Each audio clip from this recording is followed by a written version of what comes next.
especially with Deb. We shared office space essentially for about 12, 13 years, I think. Just next door to each other, we had an opportunity to talk with each other on pretty much a daily basis for many years about teaching, about writing, and it was one of the really great things about teaching here, especially in the last third or so of the time that I was here. So, and we obviously had an opportunity to talk with one another about the projects that we were doing, and so it's really nice to see both of these projects come to fruition pretty much at the same time, at least in terms of their publication. So the characters in The End of Good Intentions tend toward extremes of religious belief and behavior, and they do so in and around a fictional Christian college in the mountains of Central California. The novel moves around quite a bit. It's a little hard to pick something to read, and it goes through a lot of time, about 50 years or so, and through various characters' consciousnesses. So in the first chapter, we're looking at the world through the eyes of a particular character named Ivor Mortensen, a middle school social studies teacher from Oregon in the year 1974, whose wife has recently died. In the wake of that death and the torment of his grief, through the unlikeliest series of events, he has married again a much younger woman named Elisa, one of his former students, and he has flown to Central California, where he has gone to perform a mission for her brother Carl, another one of his former students, a really terrible student, but one who has reformed and now leads a fire and brimstone ministry that he hopes will reform everyone else into his likeness. To perform that mission, Ivor meets two cousins, Gilbert and Victor Martinez, with whom he will stage what he believes is a kind of protest. The campus was tucked away in the foothills of the Sierra. Following Gilbert's directions, Ivor turned onto a graveled service road. A mile in, Gilbert's truck blocked the road going any farther, and Ivor made a 5-point U-turn, careful to avoid the mud on the shoulder, and parked the rental heading back toward the highway.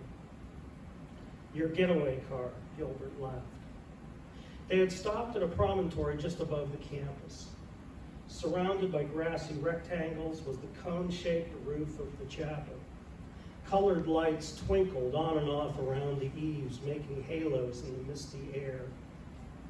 White lights traced the outline of the cross. The pines swayed above their heads, and when the wind shifted, they heard bits and pieces of O Come, Emmanuel. Voices here, pipe organ there, and then gusts of damp, chilly air. "I'm not sure I understand," Ivor said, as he had been saying for these past weeks to Carl. "Listen, can't you hear it? They have a church. They hold services, they sing hymns. What's to get upset about?" "Only the form of godliness," Gilbert said, while denying its power. "They desecrate the holy with their casual disregard." "Oh." Gilbert put a meaty hand on each of Ivor's shoulders. "Soldiers for the Lord must believe, wholly and purely, nothing halfway, nothing lukewarm, no room for uncertainty, a sacrifice of the self." In that moment, he sounded like Carl, and Ivor smelled grease. "Yes," Ivor said, recognizing the sour wash of nausea at the top of his stomach. Of course, I believe. "You've had a loss. Victor and I have had losses, but Jesus has given us everything back and more. We can't possibly repay him, but we can serve him." It sounded cute even before he said it, but Ivor couldn't help himself. "Even we who only stand and wait?" "We," Gilbert gripped Ivor's shoulders even more tightly. "We will burn with his righteousness." Holding a covered flashlight, Victor motioned to them from the darkness of the trees while Gilbert and Ivor carried the gas cans from the bed of Gilbert's truck through a light drizzle. "Everything else is set up," Victor whispered. He led them to an outcropping on the hill above the campus. Ivor recognized Golgotha from the pictures Carl had shown him. 3 8-foot-high crosses made from rough-cut 6x6s, and at their feet lay a tangle of rockets and fuses on a scrum of tarps and beach towels. "We just need to empty the cans." 3 ladders had been propped up against the crosses. "Come on."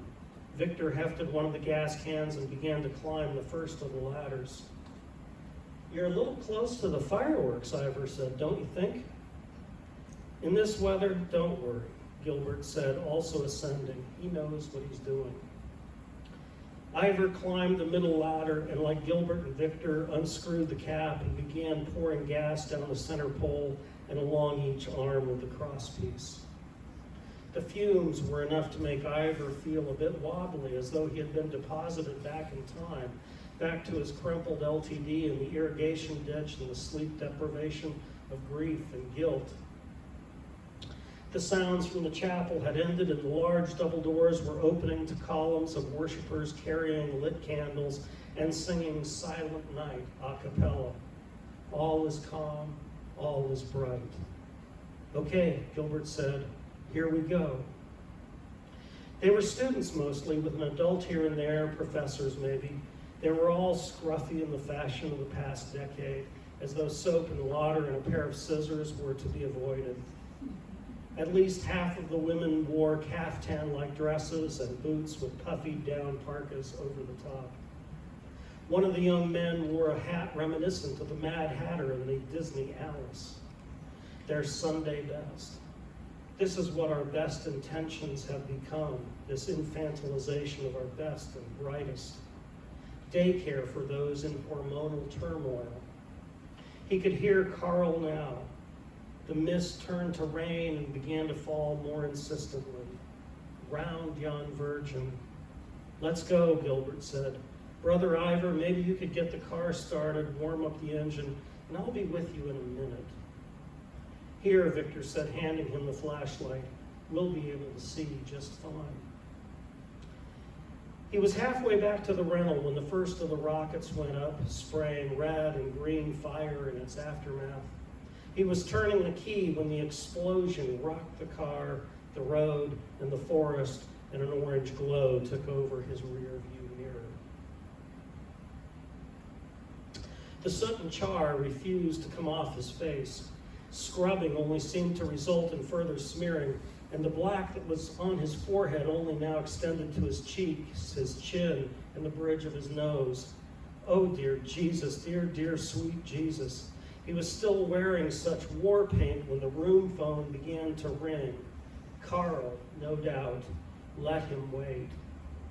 The phone rang and then mercifully went silent, and then 5 minutes later began to ring once more. No.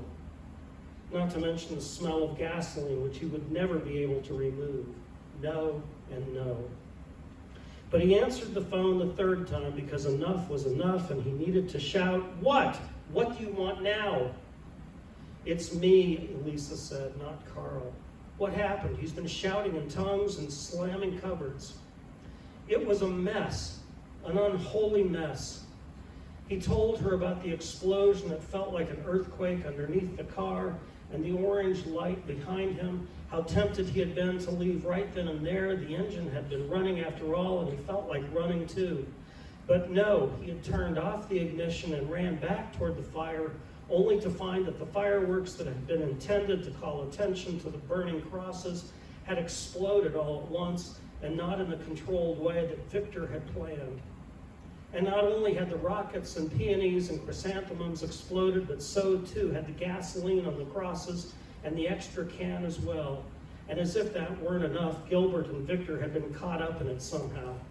They had climbed the ladders on the 2 outside crosses, each embracing post and crossbeam, as though in a lover's hug, until wood and body were conjoined in carbon's crust. By the time he had returned to the crosses, 2 minutes, 5 minutes, he realized that there was nothing he could do.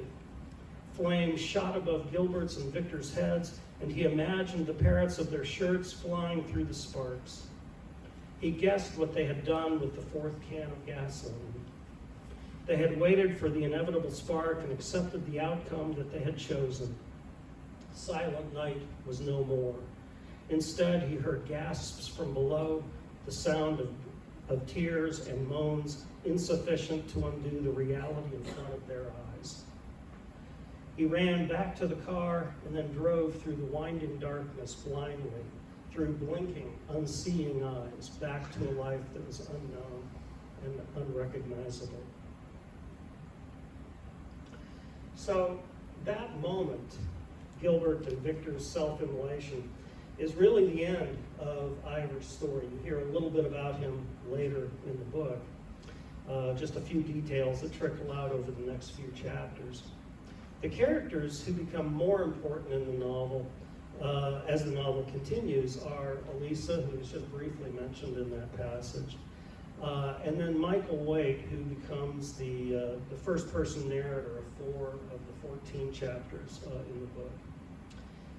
I'm not sure that we would necessarily call him the moral center of the novel, but he is its doubting and uncertain and ambivalent center.